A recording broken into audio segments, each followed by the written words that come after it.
Welcome to another Math 1000 probability video. So today we're going to be talking about conditional probability. And conditional probability boils down to this simple formula. The probability of B given A equals the probability of A and B all over the probability of A. So all we're looking for here, all right, is this is if-then statements. One thing happens given another thing happens. That's what conditional probabilities are. So if, right, for example, right, if I get paid, then I get to buy things. That's the idea, okay? And usually the if-then statement changes, all right, the chance of the second item occurring, right? Do I get to buy things if I don't get paid? All right, so that might change the probability. Just like with all probability, it starts with identifying information first. All right, so Hannah coaches a youth soccer team in Ohio. Tomorrow night they have a game. Suppose there is a 45% chance the team will lose.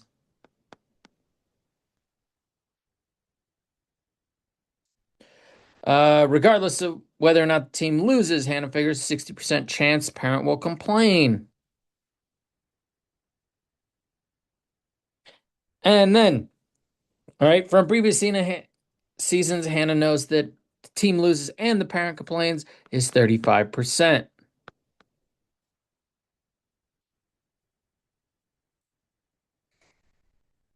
And then even sometimes, right, L be the event lose, C be the parent complains. The notation was obvious by the context, but all right, sometimes it's nice when the notation is presented as well.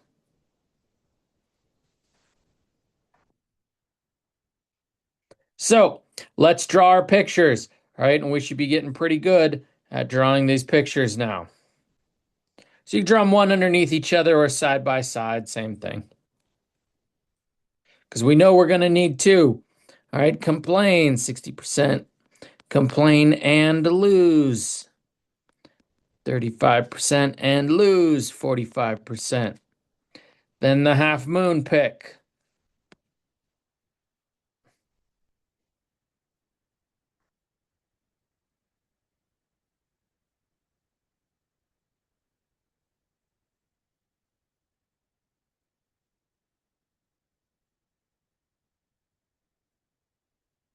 So lose and complain is the middle part. Remember that complain and not lose, that is only, right, complain. All right, that is the subtraction, 60% minus 35%, 25%. And then lose and not complain, that is only the team loses. So that 45 minus 35, 10%. So we have our numbers there. We can add all those up, and I see that those three values make 70%, which leaves the outside region does not complain and does not lose, or neither complain nor lose, which would be 30%.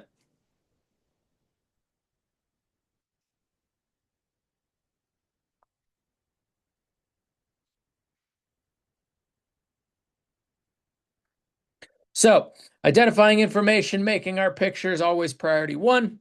Then, all right, we can answer questions to our heart's content. Suppose Hannah's soccer team loses. What's the probability that a parent complains? Notice, right? Suppose the team loses. That means conditioned upon the team losing. Again, if you're going to use the notation, make sure you use it properly. So given Hannah's soccer team loses, all right, the given piece is always second. So given the team loses, what's the chance the parent complains, right? This is read as complains given loss.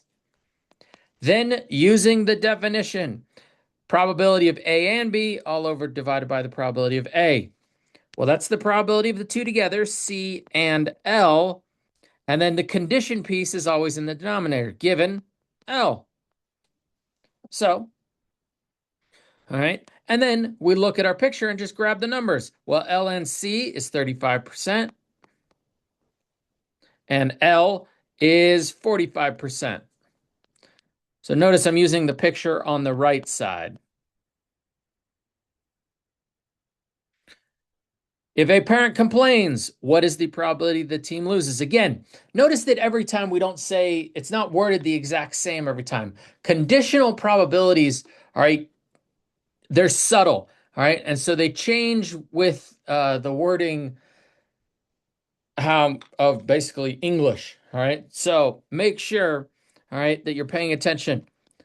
Parent, given, complains, chance they lost. Same thing, but opposite, well, opposite, right? So probability complains. 35% is still on top and complains 60% from the picture on the left.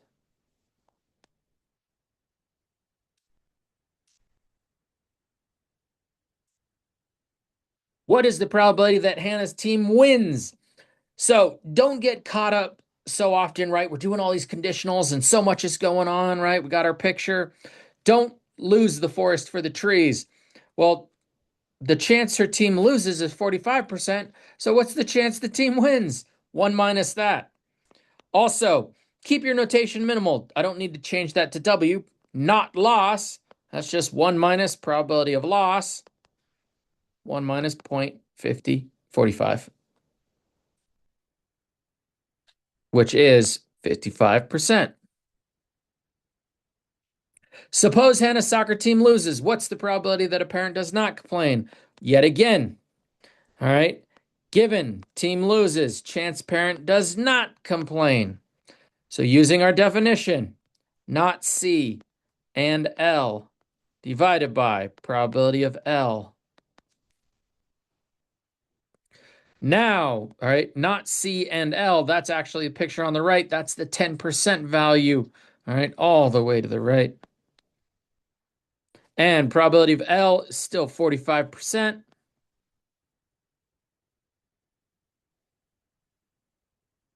That gives us 22%. Just as a note, be aware that not C given L, I could actually find that using the complement rule as well.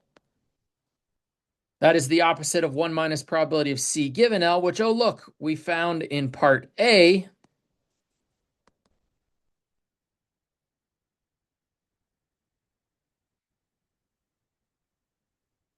Which, of course, comes out to the same thing. All right. The other really nice thing about probabilities is tables. So tables actually allow us to kind of skip conditional formulas a lot. The very first thing we need to do when we get a table, sum everything up. If you sum everything up, all right, that'll identify all your information. And then you can calculate your probabilities very, very quickly. So creating notation is the other thing you want to do initially. So notice that I have a table here of the Titanic data set broken down by class and survival. I've totaled everything for us. And then it's always good to identify your notation. Now try and keep your notation minimal as when possible. So alive and dead. So how about alive and not alive? Get used to using the complement notation. Okay, you don't want to create 50 variables when one will do. All right, so what is the probability a randomly selected passenger survived? So that's probability alive all the way to the total at the end, 711 out of 2201. What is the probability a randomly selected passenger was in third class? Probability third. Also, notice I make my probability statements first. Most people are pretty fast with the numbers or will become fast with the numbers. Focus on the probability statement. It is the units of the problem, right? And we never write a number down without units because numbers without words are meaningless. So What is the probability that a randomly selected passenger was in third class? Well, there's 706 people in third class out of 2201. What's the probability that a randomly selected passenger was in third class and survived?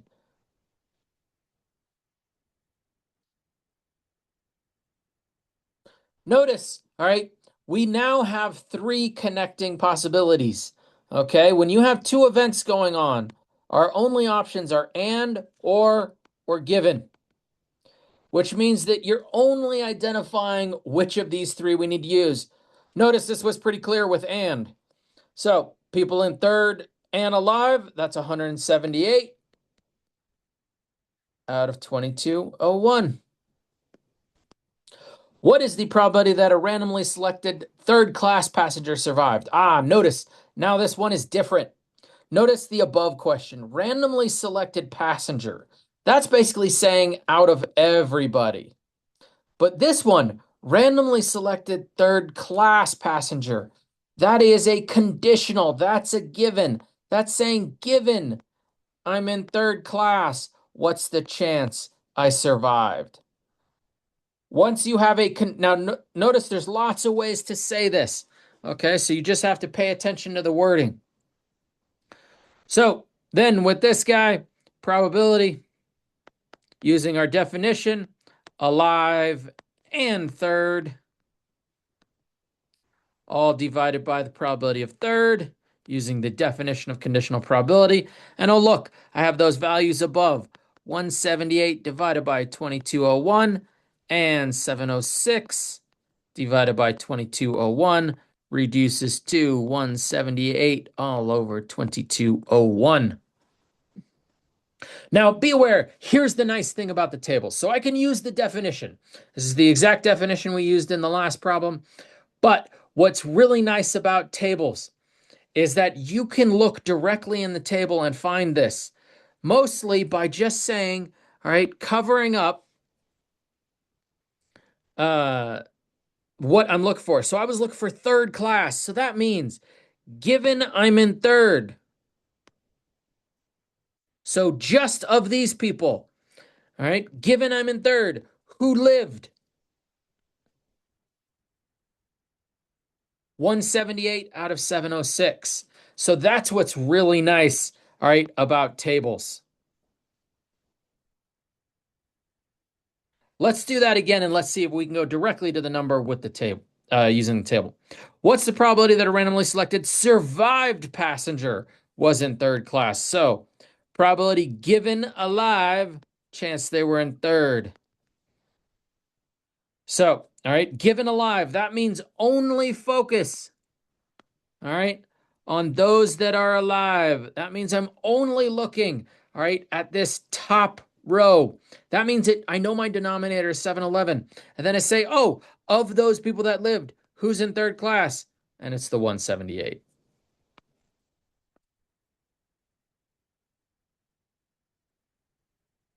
And so that's what's really, really nice, all right, about tables is that I can jump straight to the value. But again, focus, make sure you're writing a probability statement. Let's do another one of those. So the following table refers to senior high school students in Laramie. Students were asked whether they had ever smoked cigarettes and whether they had ever had alcohol. So we have right, drank, never drank, smoked, never smoked, and totals. So,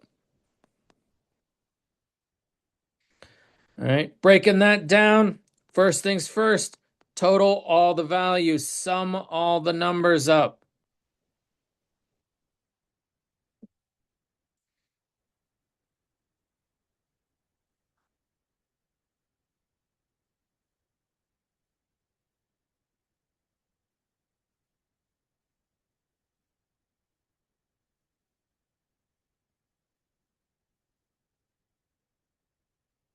And be aware of this overall total here. All right, that's the sum, all right, of the columns, all right, and the sum of the rows. Now, again, individually, because those four numbers in the middle make that 2276. All right, it's not all these numbers individually. So that part is important. Okay.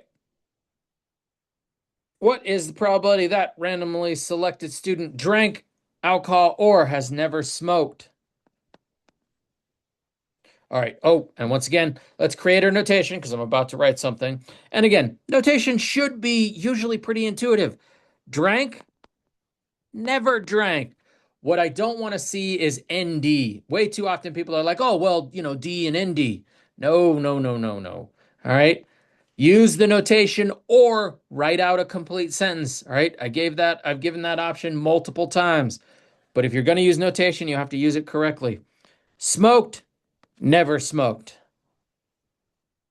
All right. So drank alcohol or never smoked. Now, multiple ways to do this, but without a doubt, the easiest one is using our general addition formula.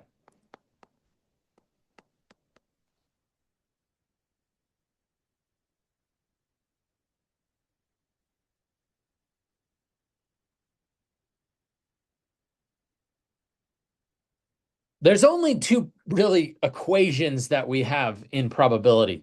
The definition of conditional probability and the definition of general addition. So with those two equations, you can pretty much do everything in statistics, in probability. So, all right, with that, that means using the definition of general addition as I stated above, probability of D plus the probability of not S minus the probability of D and not S. So, probability of drank, right? That's down here. That's 781 out of 2276. Probability never smoked. That's all the way in the totals there. 1949 out of 2276. And then drank and never smoked, right? That's the overlap between them. That's the 500 people.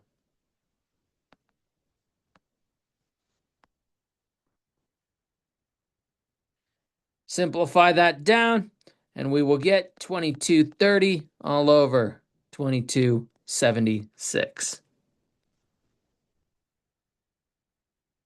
Now, be aware, like I said, multiple ways to do it. The other way is just look one category at a time at the initial four values. Looking at the first value, I say, did someone in here drink or never smoke? Yeah, they drank. Looking right here, did someone right here drink or never smoke? All right, no. So actually not that one.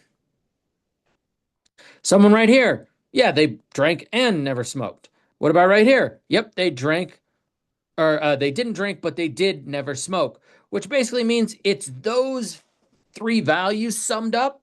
Because notice, right, the 2230 is 46 shy of 2276. So, all right, multiple ways to do that. However you want to approach it, just so you're aware. Okay. What is the probability that a randomly selected student has never smoked?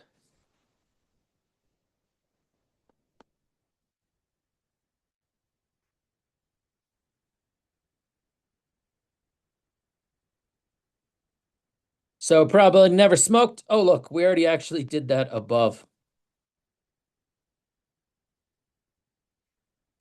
If a student has drunk alcohol, yes, grammatically correct, and I know it sounds horrific. What is the probability that the student has never smoked? Again, conditional. Given drank. Probability never smoked. Now I can use my definition, or I can just go, all right, directly, all right, to the pictures. So, all right, given drank, that means I am looking, all right, at this, all right, column. So the denominator is 781. And then of those who never smoked, there was 500 of them. Suppose a student has never smoked. Again, suppose it's a conditional, given, never smoked. What's the probability the student has drunk alcohol? given drank. Once again, all right, so given never smoked, that means I'm looking at this, all right, row now of information, which means my denominator is 1949.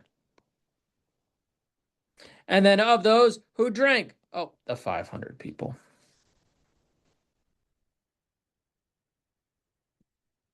And really, I want to make sure that we're emphasizing this. So notice in parts C and D, the numerator, both of those is 500. Okay. Also notice right here, okay, the numerator is 500. It's the denominators that are different, all right, in these multiple cases. All right. So that's actually what is changing on all these problems.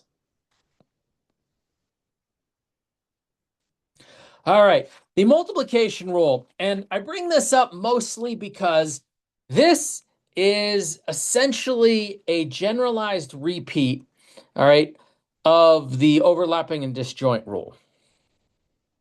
When you have independent events, you can just multiply them. And means multiply.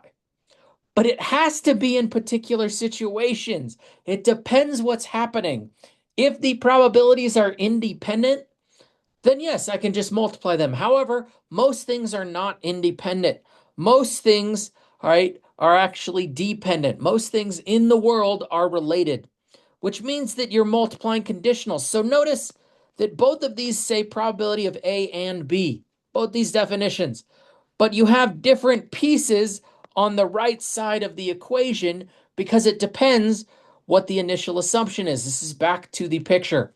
And this is, again, about what stats is. Stats is not, this is always the same. And means multiply and or means add. But what you're multiplying and what you're adding changes based on the situation. Also, just be aware, this is actually the definition of conditional probability rewritten. If I bring this guy over, that's exactly the definition of conditional probability, which is all I actually ever write out.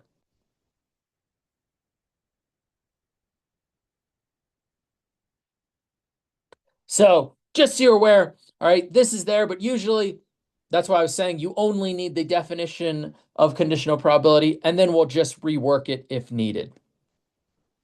So a department store's customers are female and 75% of female customers have charge accounts at the store. What is the probability that a customer selected at random is female and has a charge account? So once again, start with identifying information. Probability female, 60%. Female customers have charge accounts. That means given female, they have charge accounts, 75%. That is the definition of conditional probability. C given F, write it out in context, equals C and F all over the probability of F. Then I can put in my values, 60% over here on the left. Call that X in the numerator, and 75% on the left. And then 60% in the denominator. Then I have the world's easiest algebra problem, right? Multiply both sides by 60 over 1.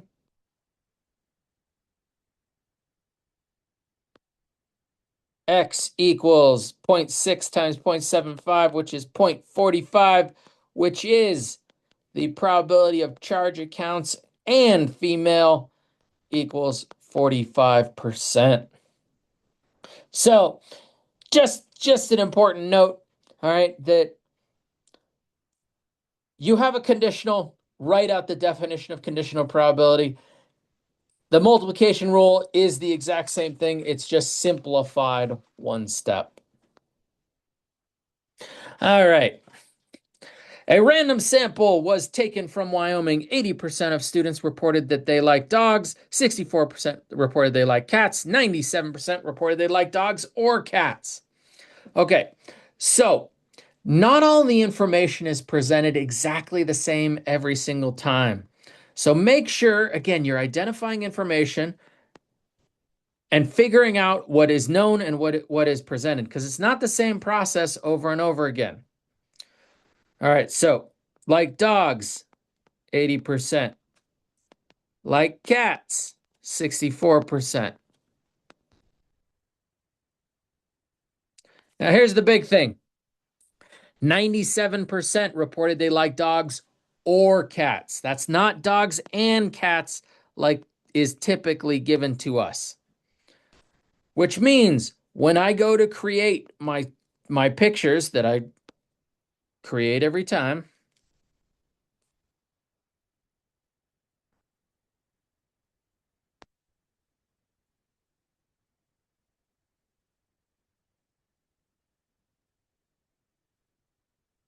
okay, so we got dogs, 80%.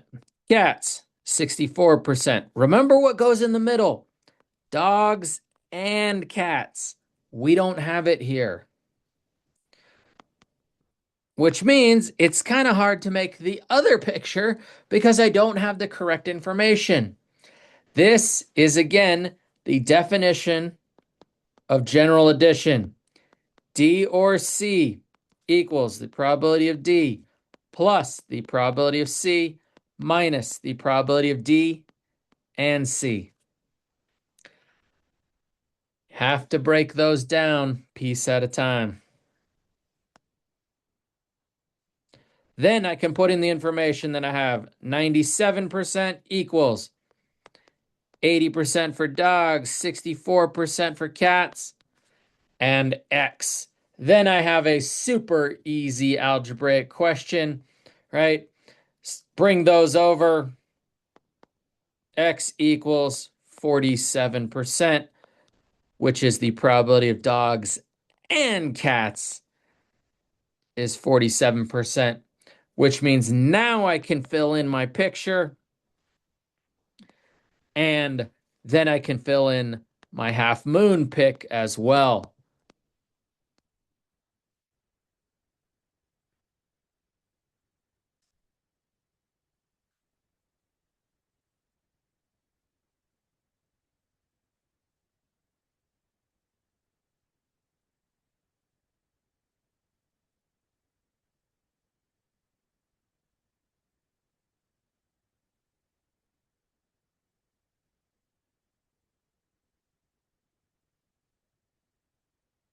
And then now here's the big thing. Notice 33 plus 47 plus 90 plus 17. That's 97. And that's exactly what it should be because we had that up here. We know that these three pieces make 97%.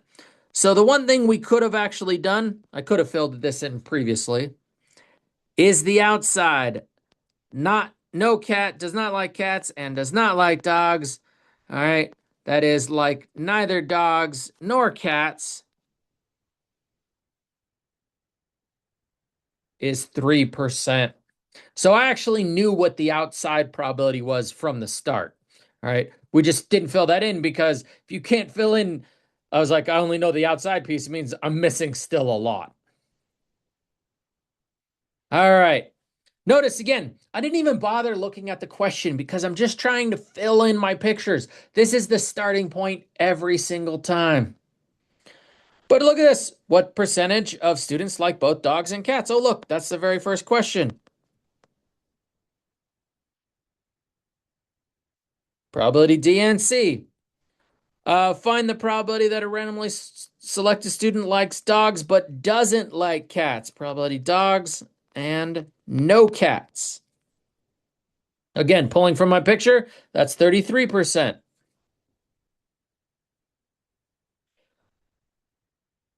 Assuming a randomly selected student likes dogs, what's the chance they like cats? Conditional. Assuming, given, liking dogs, what's the chance like cats? This one, we need to use the definition. All right, we cannot just find it because it's not a table. So probability D and C from above, that was 0.47. Probability D was 80%, again, from the left picture. Make sure your pictures are well labeled. If you don't have well labeled picture, you confuse this information.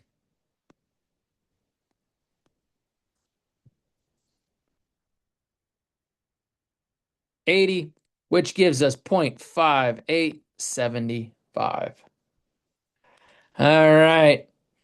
All kinds of good stuff. That should be everything. Have yourself a wonderful day. Take care.